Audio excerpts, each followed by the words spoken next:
মৰমৰ ছাত্ৰ ছাত্ৰীসকল আজি আলোচনা কৰিম অসম জাতীয় বিদ্যালয়ৰ অনুশীলনী 10ৰ বিৰ 6 নম্বৰ প্ৰশ্নৰ পৰা 6 নম্বৰ প্ৰশ্নত কৈছে তলৰ পৰিমেয় সংখ্যাবোৰ ঊৰ্ধ্বক্ৰমত সজোৱা তাৰমানে তলৰ পৰিমেয় সংখ্যাকেইটা কি কৰিব লাগে ঊৰ্ধ্বক্ৰমত সজাব লাগে এতিয়া চাবা ঊৰ্ধ্বক্ৰম মানে কি সৰুৰ পৰা আমি ডাঙৰলৈ সজাব লাগিব এতিয়া আমি সৰু কোনটো এটা আগত লিখিব লাগিব নেকি সৰুৰ পৰা আমি ডাঙৰলৈ সজাব লাগিব প্ৰথমটো আছে চাবা -3/5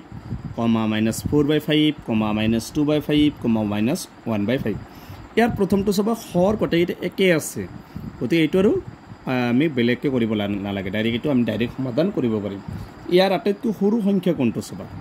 আমি জানো যে মাইনাছৰ ক্ষেত্ৰত আটাইতকৈ ডাঙৰটো কি হয় সৰু হয় গতিকে ইয়াত কি আছে -4/5 এই সংখ্যাটো আটাইতকৈ সৰু এটা আগত লিখিবা তাৰপিছত তোমাৰ গ্ৰেটাৰ দেন লেছ দেন সংখ্যা চিহ্ন ব্যৱহাৰ কৰিব পাৰিবা কমা দি গ'লেও হ'ব তাৰপিছত সৰু কোনটো হ'ব -3/5 তাৰপিছত সৰু কোনটো হ'ব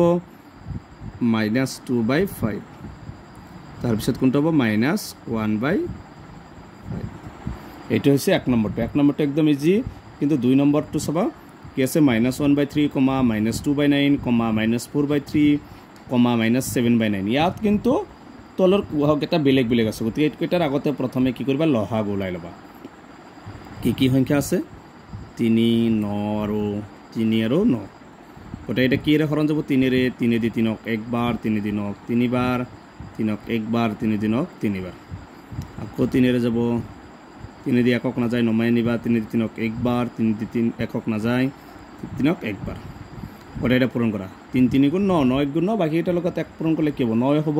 গতিকে আমি আটাইকেইটা লহাগ কিমান হ'ব 9 চাবা তে আমি প্ৰথমটো 9 গোটেই এটা তলত 9 বনাব লাগিব 1/3 আছে পূৰণ 3 লগত কিমান পূৰণ কৰিলে 9 হ'ব 3 ওপৰতো আমি কি কৰিব লাগিব 3 দিব লাগিব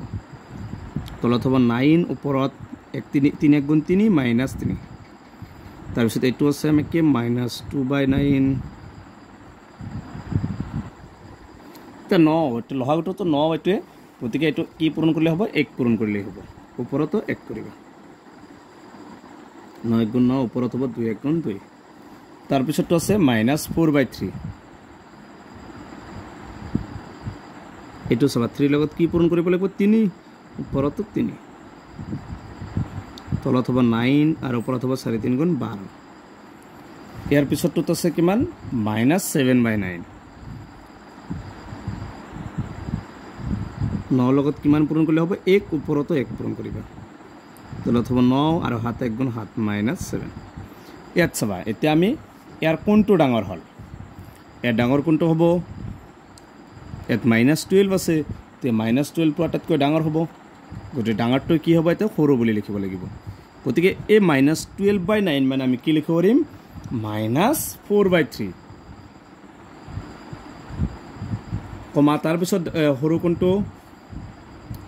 কেনটো হ'ব এইটো -7/9 এইটো কি আছে -7/9 আছে তাৰপিছত কোনটো হ'ব -3/9 -3/9 মানে কি -1/3 এইটো -1/3 কমা তাৰপিছত কোনটো আছে -2/9 মানে কি -2/9 আছে এইটো -2/9 এইটো হৈছে 2 নম্বৰটোৰ এনসাৰ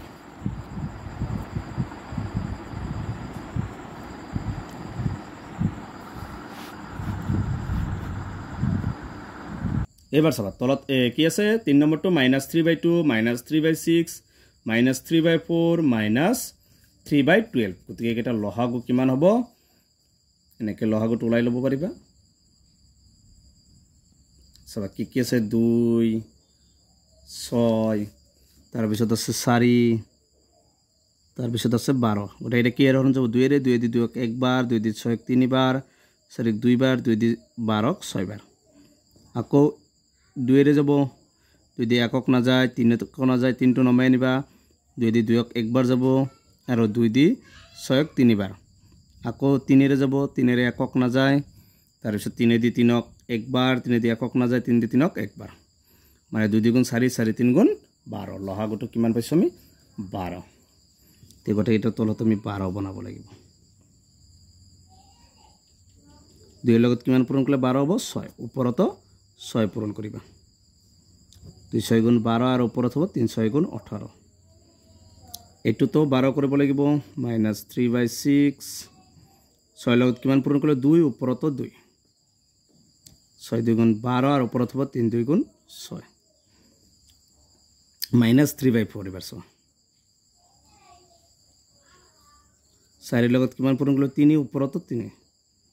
তলত হবো 12 আর উপরত হবো 3 3 গুণ 9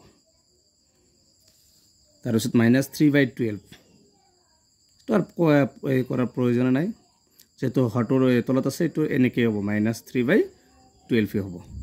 যেহেতু 12 গুণ 12 3 গুণ 3 এটো হবো এবার সব ইয়াত কোনটো আমি সৰুৰ পৰা ডাঙৰলৈ সজাব লাগে ইয়াত আটাইতকৈ সৰু কোনটো হ'ব মাইনাছৰ ভিতৰত যেটো ডাঙৰ এটো সৰু হ'ব এই -18/12 টো হ'ব -18/12 মানে আমি কি লিখিম -3/2 এটো কমা তাৰ পিছত কোনটো সৰু হ'ব এটো 9 -9/12 মানে কি লিখিম -3/4 বা তোমালোকে এইখিনিও লিখিব পাৰিবা একে তাৰ পিছত কোনটো সৰু হ'ব মাইনাস এবার 6/12 মানে -3/6 এটো তার পিছত কোনটো এটো -3/12 এটো হৈছে 3 নম্বৰটোৰ आंसर একদম ইজি 4 নম্বৰটো দিছে -1/2 -5/6 -1/4 -2/3 এটোৰ লহাগু লৈ লবা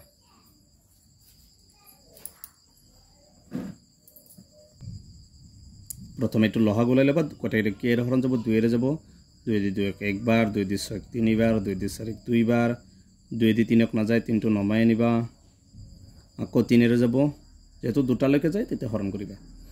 1 3 একক না যায় 3 দি 3 একবার 3 দি 2 না যায় 3 দি 3 একবার তেতে পূরণ করিবা 2 3 6 6 2 গুণ 12 এটো লহাগু কিমান হ'ব এটো হ'ব 12 2 লগত কিমান পূরণ করলে 12 হবো 6 উপরতো 6 দিবা 2 6 গুণ 12 আর উপরত হবো -6 এটোত আছে -5/6 6 লগত কিমান পূরণ করলে 12 হবো 2 উপরতো 2 দিবা 6 2 গুণ 12 আর উপরত হবো 5 2 গুণ 10 এটা আছে -1/4 4 লগত কিমান পূরণ করলে 12 হবো 3 উপরতো 3 দিবা 4 3 গুণ 12 আর 1 3 গুণ 3 এটা আছে -2/3 -2/3 3 এর লগত কিমান পূরণ করলে 12 হবো 4 উপরতো 4 দিবা 2 4 গুণ 8 এবার সবা ইয়াত কোনটো ডাঙৰ মাইনাসৰ কথা সদায় যেটো ডাঙৰ এটোহে সৰু ওতে কিবা -10/12 এটো মানে আমি কি লিখিম -5/6 তার পিছত কোনটো সৰু হ'ব এটো -8/12 মানে -2/3 তার পিছত -6/12 মানে -1/2 তার পিছত কোনটো হ'ব -3/12 মানে -1/4 এইকেটা হৈছে 6 নম্বৰৰ आंसर ঠিক আজিৰ ভিডিওটো এখিনি ইয়াৰ পিছৰ ভিডিওত 7 নম্বৰৰ পৰা আলোচনা কৰিম গতিকে তোমালোকে ভিডিওটো লাইক কৰিবা এণ্ড চেনেলটো সাবস্ক্ৰাইব কৰিবা থ্যাংক ইউ